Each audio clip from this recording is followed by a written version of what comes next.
Hello people, this is Sonali, the Melodramatic Bookworm. If you've been here before, welcome back, and if you're new to my channel, welcome to the Melodramatic Bookworm family.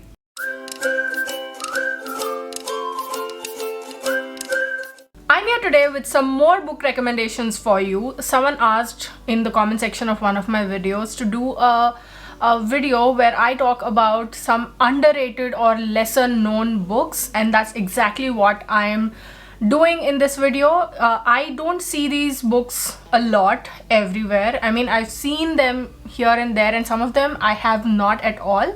So I just want to put these out there into the world so that more people will read these books and more will appreciate the quality of writing that makes these books so good.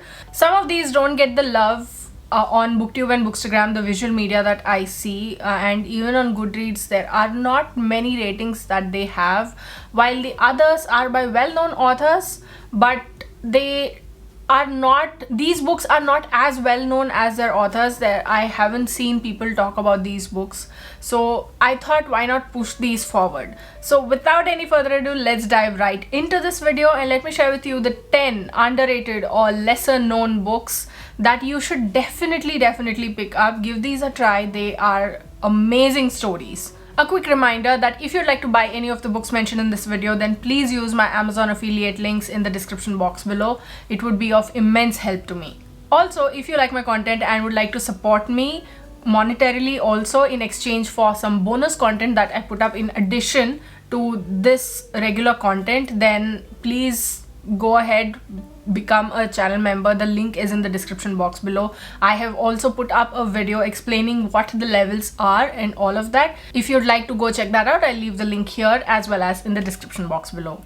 The first book that I will recommend is Karnos Daughter by Rimli Sengupta. I have not seen this book a lot. The only other person I have heard talking about this book is Kritika from Ask the Bookbug, and she also loved this book, and I was like, I'm so happy to hear that. This was almost a 5-star read for me when I read it because of how beautiful the writing is, how the author transports you into a world of stark imagination when she talks about Buttermilk, the maid who has a life in the village away from the city, and everything that she has to do for her family and for herself in order to just survive, the decisions that she has to make, what she does, why she does. And it's a slow read for sure, but it has that weight, it has that presence that is required in a book of this magnitude, and I just wish more people read it, more people talked about it, and that more people put it out there into the world for the world to see, because Indian literature has got to move up. There are some amazing gems here. The second book, or the second set of books that I would like to recommend to you in this video, is the Hastinapur Series by Sharat Komaraju. The Hastinapur Series is a retelling of the Mahabharata, and he starts off right from the very beginning, from where Ganga had to endure everything, how she came down to earth, and it takes that whole path. And right now the story is at the point where Lord Krishna is about to go take his place in this whole story. Like, it was always written, his role in the Mahabharata, but the way he made his way to that point, that is described. This series starts off with, the first one is the Winds of Hastinapur. The second is the Rise of Hastinapur. The third is the Queens of Hastinapur. The fourth is the Song of Vrindavan, where it starts off, Krishna's life starts off. And then fifth is the King of Mathura, where Krishna is interacting with his uncle Kamsa and how the whole thing comes about. And Sharat Komaraju is very underrated in my opinion. I don't see a lot of people talking about his works. I have not seen anybody talking about his works, but his writing is beautiful. So beautiful. He puts everything together so well. You don't even have that doubt that maybe things could have been like this. It's a mythological fiction more than a retelling, I would say. And it's not just that he writes only mythological fiction, he also writes other murder mysteries as well. And I loved his works very much, and every time there was a book up for grabs that I had the opportunity to review, I would be like, yes. I'm like, why don't people talk about him? We need more people to talk about this author. Third is Giant's Bread by Agatha Christie, writing as Mary Westmacott. And this is a book that I did a video review of. If you'd like to go check that out, link here as well as in the description box below. And this is a book that I did not expect to love this much. It's a thick book and there's so much in there to process as well. I mean, it's very slow. The pace is so slow. It's not like an Agatha Christie book. The most important thing that Agatha Christie has talked about in that book is that love, relationships, the world will change. They are made that way, they are molded that way so that they change, they evolve.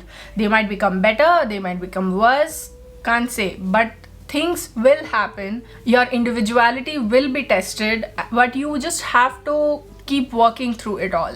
I won't talk much about this book because I've already done the video review, but this book is a testament to the fact that even though the author primarily writes murder mysteries, to write this kind of story embodying human emotions and humanity, that means that you cannot put a person in a box. You cannot just limit a person's experiences, and this is proof of that. Next up is the Winery series by Suan Lacquer, and this is such a great series that I don't see anybody talking about.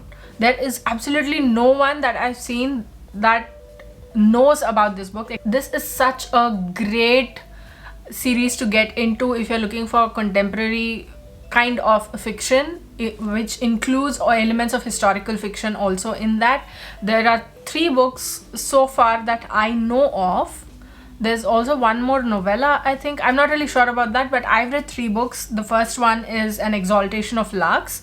The second is A Charm of Finches, which was where I started this series actually, but it's fine even if you do that. And the third one is A Scarcity of Condors, which I read pretty recently. But it would be better if you read these in order, because when you read the third book, the things tie up. There are elements from the first book and then the second book, and there's so much. This is a story of a boy who is made to leave Chile. He is sent to America to his uncle by his parents, because there's a coup that is being staged by a dictator called Augustus Pinochet. And I love that the author has taken those elements and brought Alex Penda, I think his name is, Alejandro. What happens when he becomes friends with the Larks? He becomes a true blue American in a lot of ways. The Larks are his foster family after a certain point. The family comes in contact with Javier, how they become friends, how the equations change,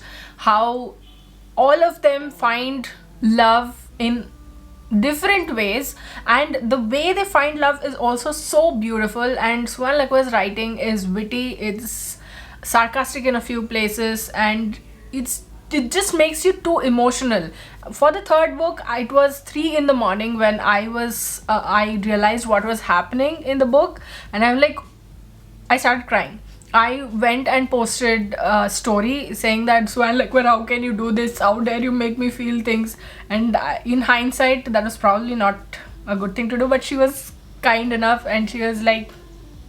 Next up is By the River Pampa, Esther by Geeta Abraham. This is set in Kerala and it follows a Syrian Christian family, and this is a completely fictional story, but it also takes into account the history of Syrian Christians and their traditions, and what their family has traditions, including the ones that are part of their religion, but also small things that their family does, and how they went from their days of glory to a point where the main character is like, she's looking out everywhere and she's like, oh, those were the days. This book not only talks about joys, sorrows, little things, the everyday lives of these people, but it also talks not in too much detail about the caste feelings that are there. There are feuds, there are hierarchies in the way these people look at each other in their community. And I wouldn't say that this is a great book to read, but it was nevertheless a 4-star read for me, and it's a